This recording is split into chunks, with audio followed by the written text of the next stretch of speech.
স্বাগত জানাচ্ছি বান্দরবান পার্বত্য জেলায়। এবং বান্দরবান হচ্ছে অপরূপ প্রাকৃতিক সৌন্দর্যের একটা জায়গা, একটা জেলা।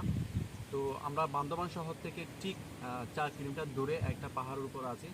এখানে সম্প্রতি একটা রিসোর্ট হচ্ছে, এবং এখানে আসলে এই টপ ভিউ থেকে বান্দরবানের সর্বোচ্চ যে পাহাড়ের সর্বোচ্চ চূড়া থেকে এখানে মেঘ দেখা যায়।